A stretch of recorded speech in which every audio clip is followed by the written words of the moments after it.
Ladies and gentlemen, how the devil are we all doing? I'm the notorious Gobshite, and in this video, we're going to be asking ourselves the age-old question. Fallout 76, is it worth playing yet? Now, right off the bat, guys, I'm going to be honest with you. The game has improved a hell of a lot, but does it still have bugs? Yes, of course it does. Does it still have issues? Yes, 100%. Does it sometimes make you feel so full of rage that you want to drop kick your grandmother down the stairs? Yes, obviously. But that doesn't mean it's all bad. It does have some redeeming features, and in this video, we're going to be taking a look at them. We'll start off by taking a look at the half-decent stuff, and to kick it off, we'll have a look at the storyline, or should I say storylines, because as it stands, Fallout 76 actually has 3 of them. We have the original questline that came out when the game was released, and this focuses on stopping a plague which is spreading across Appalachia. We also have the Wastelanders questline, which funnily enough came out with the Wastelanders update. Pretty self-explanatory, innit? This questline focuses on America's pre-war bullion reserves. It also brings in the Raiders and the Settlers faction to the game. Simply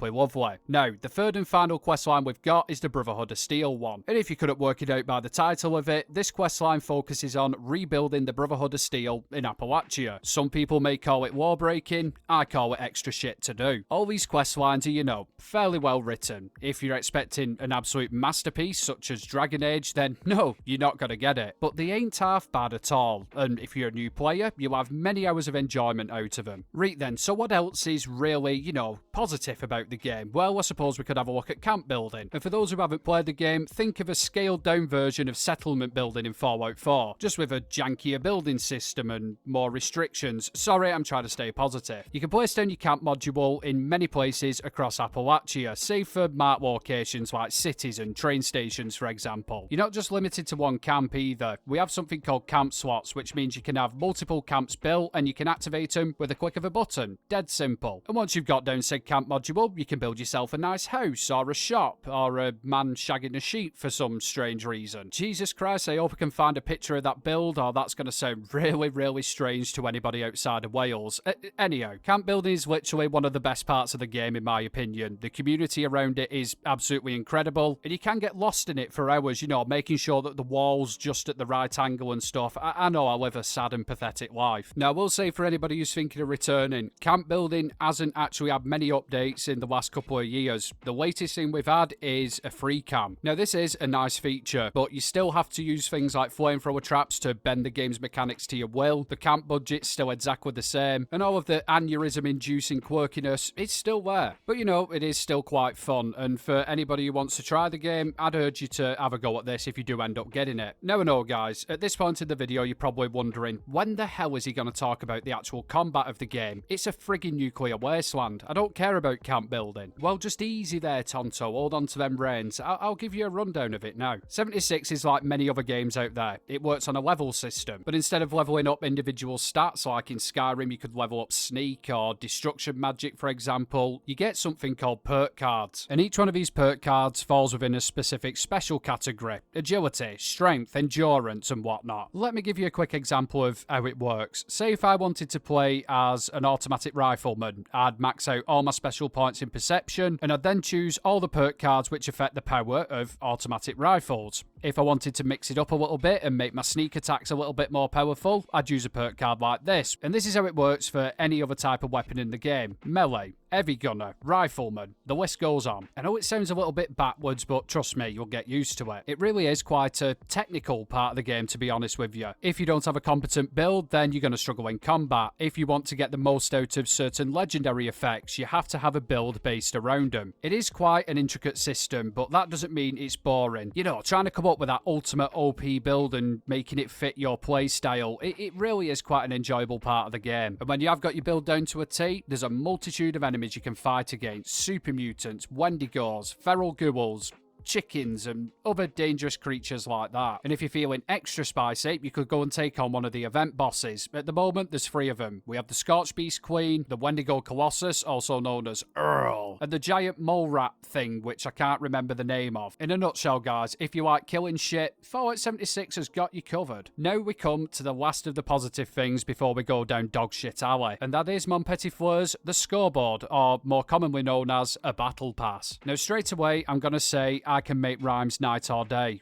I'm sorry about that. The scoreboard is totally free. However, if you are a Fallout First member, you do have some little extra items you can unlock. But believe me when I say they are absolutely useless. I can't remember one noteworthy one. Put it this way, I've actually got bubblegum coming out my arsehole now, as well as gerbils and other assorted items. Anyway, I digress. What I'm trying to say is, for a free battle pass, it's actually got some really cool stuff on there, and it gives you something to do when you log into the game. And when we take a look at the next section, you'll understand why that is very, very important, especially for veteran players. And with that, man, schöne Freudens, we come to the bad points, and there is quite a few of them. The first and most serious one is not bugs. It's actually a lack of endgame content. This is why I said the battle pass is a really good thing to have. Now you may be thinking to yourself, come on TNG, there's loads for you to do. You can go and find yourself a new legendary weapon, or craft one. You could do some of the events that pop up. You could go and do some boss fights. You could even do some of the side quests. And you know what? That is 110% true, but let me ask you a question. How many times do you expect me to do them before I get bored? Let's,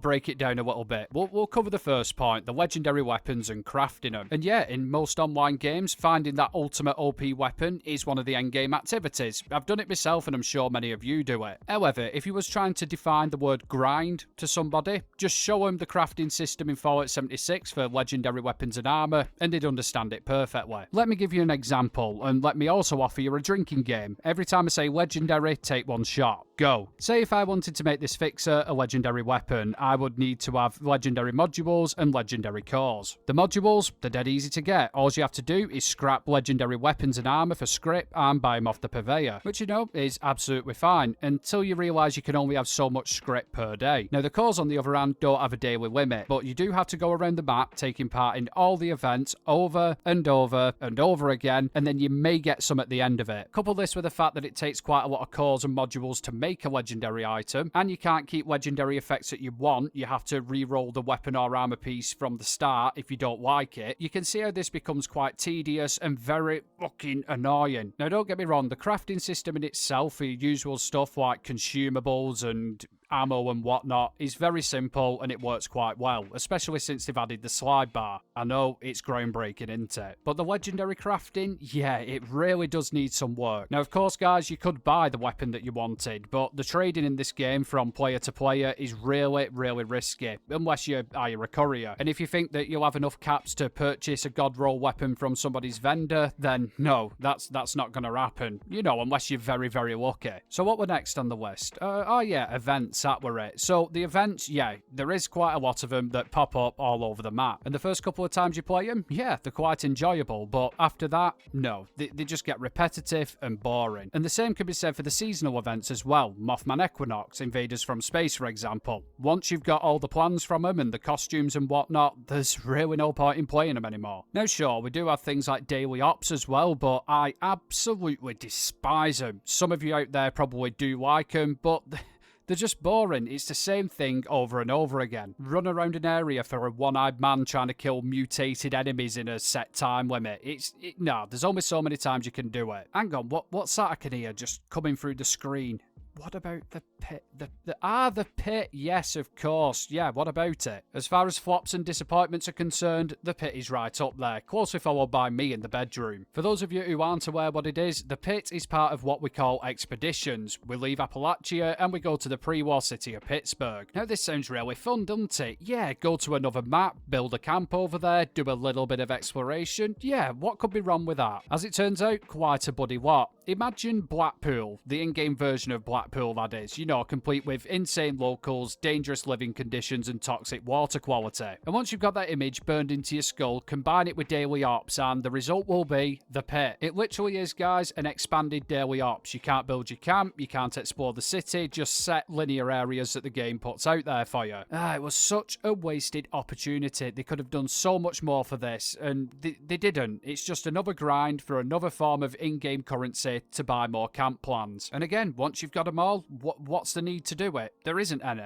Really does need some work, this aspect of the game. Anyhow, let's have a look at 2 other negative points and then we'll get to the summary. So we'll start with, I don't know, PvP. Or should I say lack of PvP. There is literally no decent way to actually engage in some player-on-player violence in this game. Now, PvP is something that I've never really taken part in, but I think if you want to do it, you should be able to do it easily. We did have, up until very recently, a Battle Royale mode which focused on, well, PvP, but for some unknown reason, Bethesda removed this and replaced it with worlds, which I've still not found any use for, to be honest with you. Aside from filming camp tutorials, designing camps outside of adventure mode, and completing daily challenges, they're just a little bit pointless. Now then, every now and again, you do come across people who want to engage in a little bit of player-on-player violence, but usually it's an unkillable toxic bastard standing on top of the White Springs station shouting hate crimes in area chat, which is fine, you know, you do you, but I think there should be a better system, you know, like an area where everybody can go on PvP. And no, I'm not talking about workshops, that's usually got the same kind of people in them. All in all, guys, if fighting other players is something that you want from a game, Fallout 76 is most definitely not going to be for you. So now we come on to the finale, the best part of any Fallout 76 review video, the bugs. And let me tell you, it's still got quite a few of them present. Now, the most common ones you're going to come across are visual bugs with your character. So, for example, when you get out to your power armor, there's a high chance you're going to end up looking like a werewolf. There's also a high chance you'll get possessed by the spirit of Michael Jackson and moonwalk your way across the map. Or you may have something like this happen to you, demonstrated by my wonderful friend, Reasonable Madness. Personally, I've never seen this before until the other night, and it is quite funny. Definitely a unique one there, but like I say, chances are you are going to see these because they are really, really common. I wish I could say that all the bugs were this benign and this amusing, but they're not. Things like the fast travel bug, for example, that is still a thing, and it's been in the game since the bloody beginning. And while it only really seems to affect people running bloodied builds, it still shouldn't be here. It should be gone. But instead of fixing it, Bethesda's too worried about removing bloody legacy weapons from the game, priorities and all that. In summary, guys, if you're a new player, then yes, by all means give Fallout 76 a shot. It is a hell of a lot better than it was, there's a good storyline to it, and the camp building and trying to level up your character will keep you occupied. However, if you're a returning player, especially if it's only been a short break, don't expect too much. Yes, they have added a multitude of quality of life improvements. For example, like I mentioned before, a slide bar for crafting. We've now got perk loadouts, camp slots, there's a new menu on the world map so you can join events easier. Yeah, there is a lot of that kind of thing going on. But for actual quality content that we can enjoy, no, there's really not been too much. Now, I did do a video not long back going over a few things I think the game really needs. If you want to check that out, the link's down in the description. But for now, that is it from me. Do you agree with what I've said? Do you have anything you want to add? Please let me know down in comments. I'm really actually genuinely intrigued. As ever, I'd like to say a massive thank you to all my Patreons. The extra support is much appreciated. If that's something any of you guys are interested in, the link's down in the description, along with all my other socials as well. And as ever, guys, if you did like the video, please hit that like button. It's really bloody important at the moment. Every single content creator's suffering, I think, and just leaving a simple like can really help us out. And obviously, guys, if you do want to see more weekly Fallout content and maybe some new content coming soon, hit that subscribe button as well. Anyhow, as we say it north, I love you and leave you, and I'll catch you next week.